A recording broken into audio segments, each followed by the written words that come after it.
et bienvenue à la brasserie de Chalon-sur-Saône, la brasserie La Rustine, la bière de quand t'es crevé. Aujourd'hui une petite vidéo un peu particulière parce que c'est pas vraiment un tuto, je vais plutôt vous parler de matériel et notamment des fûts d'Olium qui sont ici, qui sont des fûts jetables qu'on ne consigne pas puisqu'ils sont jetables, en fait c'est un des intérêts. Donc on n'a pas de nettoyage à faire en amont et en aval du fût, tout est prêt, ils sont livrés, ils sont prêts à remplir. Donc ça se présente comme ça, c'est super léger, ça fait, je sais pas, à vue de nez à peine 1 kg, 1,2 kg, c'est vraiment super léger. C'est en PEHD, polyéthylène haute densité, comme les bouteilles de Coca-Cola. En fait, c'est exactement le même principe, c'est une grosse bouteille de coca, enfin de soda gazeux. Pour résister à la pression de la bière, ça doit pouvoir monter, je crois que c'est étalonné à 6 bars. Il est conseillé de ne pas dépasser les 3 bars et demi, 4 bars en utilisation standard. Donc déjà, ça fait une grosse patate dedans pour de la bière, voilà. Ça fonctionne exactement selon le principe d'un fût normal. Vous avez une tête plate ici qui vient se prendre avec la tête de la tireuse de la même façon. Il y a une tige plongeante qui descend jusqu'au fond pour choper la bière. Le gaz rentre dedans. La même chose qu'un fût normal, exactement pareil. A contrario d'un fût en inox, donc je vous disais c'est pas consigné, donc c'est du jetable. C'est du jetable qui coûte assez cher, il faut compter environ 13 € le fût une fois livré, notamment pour moi qui n'ai pas de quête de déchargement ou de gerbeur. Ils m'ont mis un camion à Lyon et ça m'a coûté assez cher, je crois que je vais être à 270 € de livraison, puisque ça vient du nord de la France, à côté de Strasbourg si je dis pas de bêtises. Donc 13 € le fût, hors taxe. Voilà, donc il faut le savoir. Là, c'est assez exceptionnel parce que j'ai normalement des fûts en inox. C'est pour répondre à une commande du festival de Chalon dans la rue. D'ailleurs, je vous invite à venir sur le site www.chalondanslarue.net.com quelque chose que je vais mettre ici. Le festival a besoin de soutien. N'hésitez pas à passer si vous n'avez rien à faire autour du 20 juillet. C'est un super festival d'art de rue. Voilà, on est plusieurs artisans à défendre le festival au travers d'une association. C'est important, c'est faites vivre le patrimoine et la culture. Voilà, avec la bière artisanale, c'est bien, ça va bien ensemble, la culture et la bière artisanale. Pour en revenir au fût, ils sont sous pression, ils sont livrés avec du CO2 dedans pour une histoire de conservation de la bière, en fait, tout bêtement, parce qu'on va les remplir à peu près en dessous du col ici. Et le reste, ce sera juste du CO2 qu'il y aura juste à récupérer. Il n'y a pas besoin d'injonction de CO2 pour pacifier la bière à faire. Ça, c'est plutôt cool. Ça nécessite une petite installation spéciale pour le remplissage à la main. Je vous montrerai ça tout à l'heure. Alors, au niveau du remplissage, comment ça se passe? Très bien, mon capitaine. Il faut bricoler un petit peu, ou sinon il faut acheter la tête que vend la société d'Olium directement, qui vendent 200 et quelques euros. Donc en fait, ici vous avez une tête de tireuse avec un manomètre. C'est en fait une tête de contrôle de pression que j'utilise quand je fais du resucrage en fût pour vérifier régulièrement mes fûts et la pression qui est à l'intérieur de mes fûts pour être sûr que la carbonation se passe bien. Que je vais utiliser pour plusieurs raisons. En fait, déjà parce qu'elle a un manomètre de monter dessus, donc ça m'évite d'en racheter un et puis d'en remonter un. Donc il est monté sur la sortie de gaz. La tête n'a pas le système anti-retour en fait. Parce que normalement, sur les têtes normales, la bière est censée monter comme ça, pour aller dans la tireuse, vers le haut.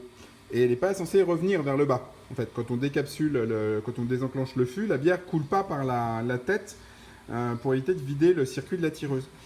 Donc là, il n'y a pas le clapet anti-retour, ce qui est plutôt pratique, parce que nous, on veut que la bière, elle descende. S'il y avait le truc anti-retour, ce serait très problématique, ça empêcherait la bière de redescendre.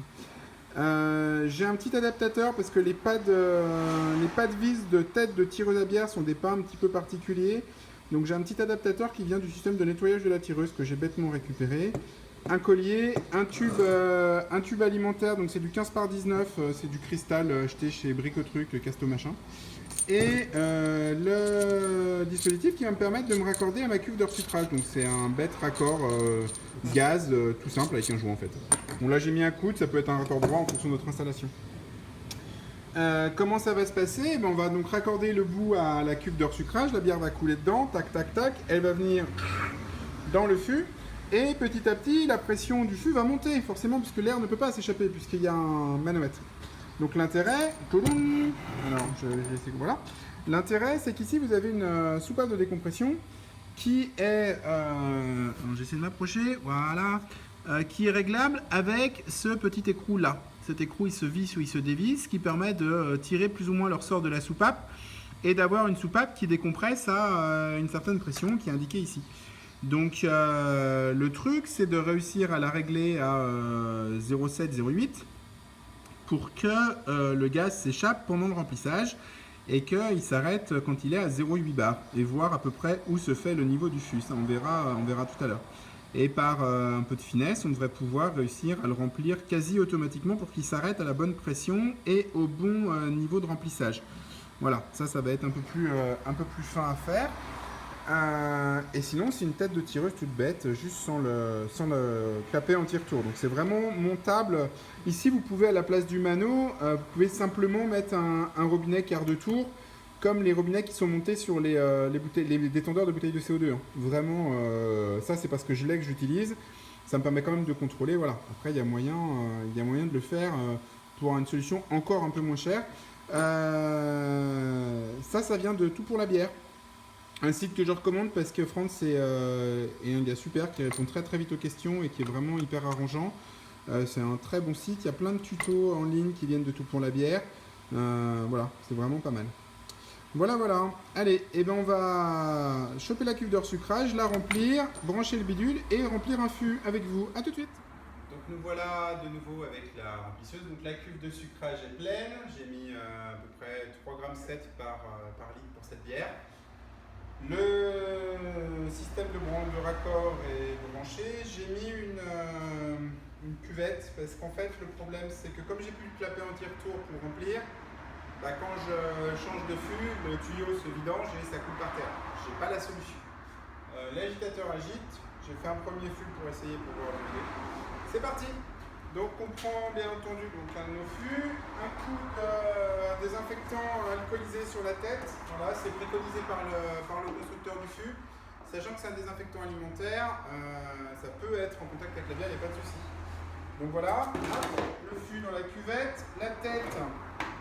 Alors elles sont un peu chiantes les têtes, j'ai remarqué. Elles ne sont pas tout à fait rondes, elles sont un peu ovales. Enfin bref, voilà, on percute le fût. Donc évidemment, il y a du gaz qui sort. On va ramener le gaz à la bonne pression, c'est-à-dire un tout petit peu au-dessus de 0. Sinon ça ne coule pas en fait. Donc là j'ai réglé ma soupape pour qu'elle se régule toute seule et que ça se remplisse pile poil. Donc là je l'aide un peu pour gagner du temps. Voilà, là on est bon. Donc, évidemment, au fur et à mesure du remplissage, le gaz se comprime et la soupape se met en route. On est parti. Donc il y a eu quelques bulles parce que l'intérieur du tuyau monte en pression en fait. Comme la came arrive au fond du fût, le gaz remonte par le tuyau, du coup ça me rebalance un coup de CO2 dans la cuve d'or sucrage. Donc voilà, bon, il faudra un clapet anti-retour, mais si je mets un clapet, je peux plus faire couler la bière. Donc c'est un peu compliqué. Mais bon, ça marche pas trop mal, franchement, je suis content. Voilà, c'est parti.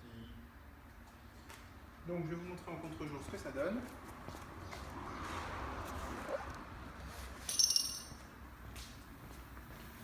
Normalement on voit sur les vidéos, voilà. Donc là on voit bien que le feu est en train de se remplir à ce niveau-là. Donc il y a bien de la bière qui coule. La soupape de décompression, on entend qu'il siffle. Mais si je tire un peu dessus, ça va libérer un peu plus de gaz et faire couler la bière un peu plus vite. Donc au début, j'ai tendance à le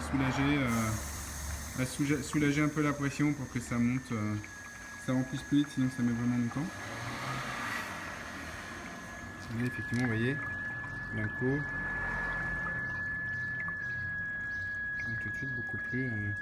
Mais si j'arrête, en quelques secondes, hop, ça va très vite se calmer. Ça ne fait de la... Il n'y a que de la gravité, j'ai pas de pompe là, hein, donc ça monte, mais enfin, ça coule par gravité, donc à un moment donné, quand la pression est trop élevée, la soupape se déclenche. Voilà. Et comme je vous le disais, on est à peine au-dessus de 0. Alors, c'est pas flagrant, si voilà. On est à peine au-dessus de 0, sachant que le 0, c'est le premier trait qui est là. Là, ça va être 0, 1, 2, 3, 4, 5, voilà. On a 0,1 bar pour pouvoir remplir. Mais bon, l'intérêt c'est de pouvoir remplir, ensuite de garder, juste de pouvoir remplir en fait. Voilà. Écoutez, j'espère que cette vidéo vous aura plu. À très bientôt pour plus de nouvelles vidéos avec la brasserie La Rustine. La prochaine fois, il y a encore plein de choses au programme. Les refroidisseurs à plaques, les fûts en inox, les pompes, plein de trucs. À bientôt, ciao ciao.